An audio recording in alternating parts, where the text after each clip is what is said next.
नमस्कार, मैं हूं यशस्वी राजपूत और जैसा कि आप सभी को पता है, मध्य प्रदेश का सबसे बड़ा मुद्दा जो है वो खरमोर अभियान को लेकर है। यही मुद्दा सरदारपुर तहसील में भी सबसे बड़ा मुद्दा बना हुआ है। खरमोर अभियान को लेकर 14 ग्राम पंचायतों की जो है क्रय विक्रय के सौदे प्रतिबंधित शासन प्रशासन द्वारा किए गए हैं। इसी बात को लेकर आज हमारे बीच जो है अखिल जी भंडारी और वन विभाग के एसडीओ साहब उपस्थित है। हम इन दोनों के साथ चर्चा करेंगे और इस मुद्दे पर कई बातें करेंगे और जानेंगे कि खरमोर अभियान है क्या वास्तव में। और सर बहुत नमस्कार है। नमस्कार। स्वागत है आपका हमारे चैनल में। जी थैंक यू। जो है खरमोर क्या है?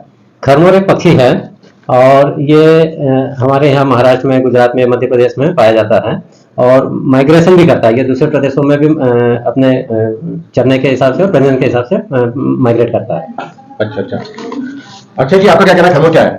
खरमोर एक पक्षी है, भारतीय पक्षी है और यह कुछ प्रदेशों में पाया जाता है और यह ब्रीडिंग पर्पज से हर एक स्थान से दूसरे स्थान जाता रहता है ये, और बहुत ही शर्मिला पक्षी है और कई भ्रांतियां जो फैली हुई है, खासकर आपके सरदारपुर, पेटलावत, नीमच और रतलाम में कि यह विदेशी पक्षी है या और ग्रामीण जो से सुनता है ऑस्ट्रेलिया का है या वो है, तो ये सारी बातें गलत है और इस पर हम कुछ लगना चाहिए। और निश्चित तौर पे जैसा कि भारतीय पक्षी है ये हम कहना चाहते हैं।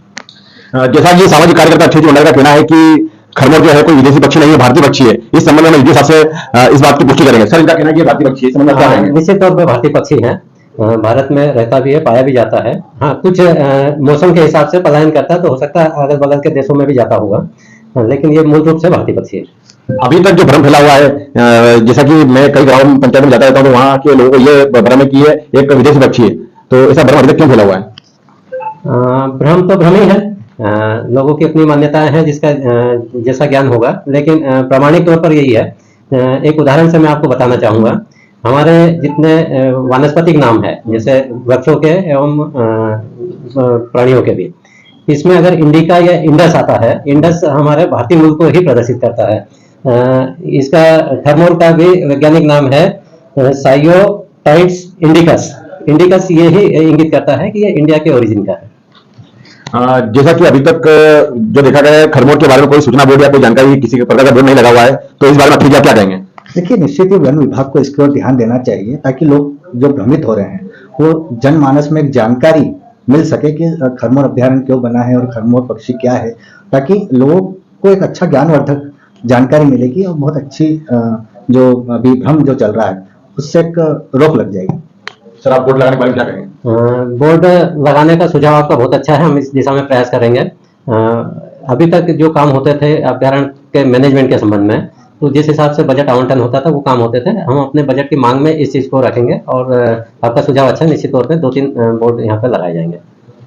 सर, वर्तमान में जो है क्रय विक्रय सौदे पूर्ण रूप से प्रतिबंधित है, गांव की जनता जो परेशान है, तो भविष्य में क्या ये जो रजिस्ट्री पे जो प्रतिबंध है वो चालू हो पाएगा? हाँ, इसमें अभी शासन स्तर पर कार्रवाई चल रही है। खरमोर अभ्यारण्य के क्षेत्रों को कुछ चेंज करके जो राजस्व क्षेत्र है उसको डी नोटिफाई करेंगे और उसकी एवज में उतना ही वन क्षेत्र में इसका नोटिफिकेशन होगा। तो ये जब नोटिफिकेशन हो जाएगा उसके बाद ये क्रय विक्रय का प्रतिबंध भी हट जाएगा। आप क्या कहेंगे इस संबंध में? सबसे बड़ी बात यह है कि वन विभाग ने भी स्वयं कहा है कि 14 ग्राम में लगभग 15 वर्ष हो गए और अभी तक खरमोर पक्षी नहीं देखा गया है। और जिस प्रकार से जो समस्या यहाँ पर उपजी है कि यहाँ के जो ग्रामीण है, यहाँ उनकी जमीन है और जो विकास के कार्य अवरुद्ध हो रहे हैं, उसको लेकर केंद्र सरकार को अतिशीघ्र निर्णय लेना चाहिए, क्योंकि मध्य प्रदेश शासन और ने तो पूरी तरीके से ये लिख कर दिया है कि इस समस्या को निराकरण जल्द से करें और डी नोटिफाई किया जाए। और मैं आपको बता देता हूं कि अभी 2022 में एक बैठक हुई थी जिसमें वन विभाग के साथ में माननीय शिवराज सिंह चौहान जी, जो हमारे प्रदेश के मुखिया है, उन्होंने स्वयं ये कहा कि इसको डी नोटिफाई किया जाए और जल्द ही इसका निराकरण किया जाए। अधिसूचित और अभ्यारण्य, इन दोनों में अंतर हो, ये क्या है? हमारे दर्शकों को मतलब जानकारी रहे इस बारे में, आप समझाना चाहेंगे महोदय? भारतीय वन अधिनियम के अंतर्गत जब भी किसी प्रजाति को संरक्षित करने के लिए कोई क्षेत्र घोषित किया जाता है अभ्यारण्य के रूप में, उसकी एक अधिसूचना प्रकाशित होती है और अधिसूचना प्रकाशित होने के बाद में उसका एक वैधानिक स्वरूप तैयार हो जाता है कि और उस वैधानिक स्वरूप के तहत उस अभ्यारण्य में जो जो काम प्रतिबंधित रहते हैं वो लागू होते हैं। आप क्या कहेंगे समझ?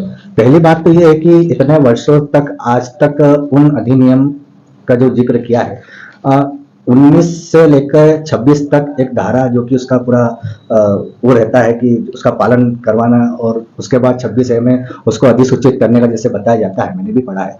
और निश्चित तौर पर अब मुझे नहीं लगता है कि अब इसको ज़्यादा विलंब करके और देरी करना जिससे जो समस्या पैदा हो रही है, अब इसमें यह है कि जैसे भारत की सरकार ने एक नोटिफिकेशन अभी जारी किया था 2020 में, जिसमें बताया था कि जो पारिस्थितिक संवेदी जोन जो बनाया हुआ है उसमें ये कार्य हो सकते हैं, उसमें मॉनिटरिंग समिति है, तो कम से कम हम उसी को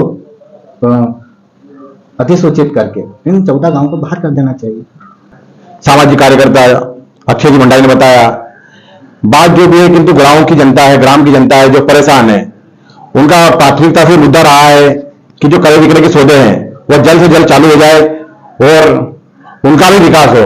तो अभी विधानसभा चुनाव भी है और हमारी ये मांग है कि ग्राम की जनता और ग्राम पंचायत ने हमेशा इस मांग को प्राथमिकता दी है, तो इस मांग को हम भी इसी प्रकार से उठाते रहेंगे और अगले पार्ट में हम गांव की जनता और ग्राम पंचायत की जनता से सीधे बात करेंगे और इस मुद्दे को और त्वरित रूप से उठाएंगे। धन्यवाद। मैं हूं शशि राजपूत, मेरे साथ समंदर सिंह जी राजपूत, दीपक जी प्रजापत, राहुल जी चौहान और त्रिवेदी जी थे। धन्यवाद।